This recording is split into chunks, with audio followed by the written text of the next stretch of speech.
Guess what I haven't done in months? A bot build. Today we're going to be talking about the Kruber bots, how to set them up, and what they can provide for a team. So first off is, in my opinion, the best one. That's Mercenary Kruber. Drill Master, damaging for THP. Works really good with the weapon of choice today, which is the Greatsword. That might sound weird at first, but I'm going to explain it. Greatsword is good for hordes. Infantry can deal with some elite armor. It's not amazing for it, but bots already suck at elites anyway, so you might as well ensure that he can deal with a horde. That's where Limb Splitter comes in. Increases your cleave power by 50%. This pretty much just ensures that Markus can cleave through anything, because he's also got the crit chance and extra cleave from hitting the sweet spot. So this is kind of a no-brainer to me. The more the merrier is alright with this, but bots really don't do that much damage already, so might as well just build for survivability, I think. Limb Splitter takes care of that quite nicely. Smiter, the only choice here. More melee damage, sure, why not? Down here you have a choice between Rankling Reaper, which is more power when Pace Strikes is active, when he hits 3 or more enemies with one attack. A more reason to take Limb Splitter. Or also Strike Together Knight works nicely. Gives you your whole team actually 10% increased attack speed for 6 seconds. And he can pretty much keep that going because he is pretty good with this weapon at cleaving through hordes. So it's your choice, but I think I just take Rankling Reaper pretty much, unless I really need attack speed. Then I'll be like, all right, give me a little bit extra. Blade Barrier is the only real choice down here. Reduces damage taken by 25% when Pace Strikes is active. A little bit of damage reduction for your bot will keep him alive. It's pretty nice. Probably the best thing about this bot is his ultimate. Pretty much temp health on demand. Ready for Action is the best choice for this one. Reduces the cooldown of morale boost by 20%. This, you don't need it because he's probably going to die before you, let's be honest. And walk it off. Damage reduction, yeah, you can do that, but what would you rather have? A brief smackling of damage reduction or more frequent temp health? I think the answer is clear. 20% cooldown off your morale boost can be stacked with a 10% on your cooldown for a grand total of 30% cooldown reduction, which is really nice. Pretty much gives you 25 temp health basically every minute. And what's good about this bot is he actually uses the ult the minute it's ready, which is what a mercenary is supposed to do, which is really nice. And that helps keep him alive, it helps keep everybody else alive. It's the reason why I think he is the best bot of Kruber. Next up we have Huntsman, and let me just start off by saying that I don't advise anyone in any situation take a Huntsman bot ever. He's on the same level basically as a bounty hunter bot. Garbage. That being said, if you're going to take him, you can do one of two things. You can take the very new Spear and Shield, which gives him a little bit of tankiness while also being able to handle hordes a little bit, or give him a Greatsword. In any case, you're going to go with Taste of Victory, which is staggering for THP. For a range class, he really doesn't shoot that much as a bot, so you might as well just leave one in the eye there, because that's the most he's going to benefit from. Keep it coming does almost nothing for him. He does not shoot enough to even benefit from this. Smiter for the melee damage. Not that he's going to do that much, but what little bit he does do will be boosted by Smiter, making it look easy after scoring a ranged headshot. Markus gains 25% increased critical hit chance. The one good thing about bots is when they shoot, they usually get headshots, so this is kind of a no-brainer. Much better than Burst of Enthusiasm or Thrill of the Hunt. Down here, Footknight for damage reduction. Eventually he's going to get these stacks. He will probably lose them very quickly, but this ensures a best chance survival rate for a Huntsman. Not that he'll really live that long, but this is the one to take.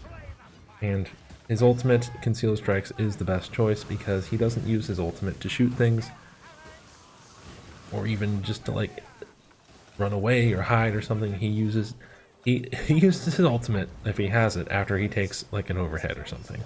So he'll get hit, he'll almost die, then he'll ult, and he'll just keep swinging away at rats and whatever. So it's so stupid. It is a terrible bot, but if you're gonna take Huntsman, take him with Concealed Strikes, because this gives him the best chance to not die. Third on our list is Footknight, and Footknight is really not that much better than a Huntsman bot, unfortunately. He sounds really good on paper when we talk about him, but at the end of the day, he's just not that good. He takes way too much damage, and he doesn't have enough damage built into him to make him really worth taking. That being said, of course, we're going to try to make him work. The Greatsword is the weapon of choice. The reason, by the way, I'm recommending the Greatsword on pretty much every Kruber today is because bots tend to favor like light attacks more than anything else. They'll push once in a while. They don't usually do push attacks. They'll sometimes do heavy attacks, but both the heavy attacks and the light attacks on the Greatsword are pretty alright. Like they can handle, like light attacks can handle the hordes. Heavy attacks, they're okay, you know, for elites and armor. They're not amazing, but it just ensures like if your bot gets stuck in a horde or something, they have a chance at least to fight out and survive. So that being said, damaging multiple enemies, kind of a no-brainer there. You can take staggering because it's Footknight, he doesn't really do that much damage, so you might benefit more there. I don't know. Damaging, I think it's better. You can do have Athlete with your bot, although I don't really think he's going to be doing really well against elites. So I build for survivability with my bots. The staggering force increases his stagger power by 35%. That's a lot. That means, especially with enhanced power down here, that means he can stagger like pretty much anything on the legend level, you know. So it just helps him, in theory, on paper, you know, hypothetically, be able to escape from dire situations. Not that that really works in practice all that much. Footknight's not a good bot. However, if you're going to take a Footknight bot, definitely take Comrades in Arms. Gives the bot 10% increased power, but the closest ally to him, 50% damage reduction and 10% increased power. So if you run pretty much just with bots, they're going to be on you the whole time, and there's a good chance you're going to have this benefiting you as a player majority of the time. Rock of the Reichland's another good one. Bigger aura, gives everybody damage reduction and 20 VCR. Pretty good. Might be better for like a Chaos Waste Expedition or something like that, if you're going to do that solo with bots. But definitely Comrades in Arms, I think, is probably the better talent to benefit you as a player. It's hero time, absolutely good talent. When someone gets incapacitated, that means they get downed, or they get grabbed by an assassin or a hook rat or something like that, or they get flung off the map, you know, and they're hanging. He gets his ult back ultimate instantly, which is really nice. And the only choice for the ultimate with a bot is Numb to Pain, gives him invulnerability for 3 seconds. He tends to like dash into hook rats much in the way that like Zealot does, so him not being able to take damage for 3 seconds is going to keep him alive a little bit longer than he probably should. However, he's not a good bot. He takes way too much damage. He doesn't block, he doesn't dodge, he just swings and dashes, and eventually, you know, in this game, you can't play like that because you're just going to die. And that is also true for the bot.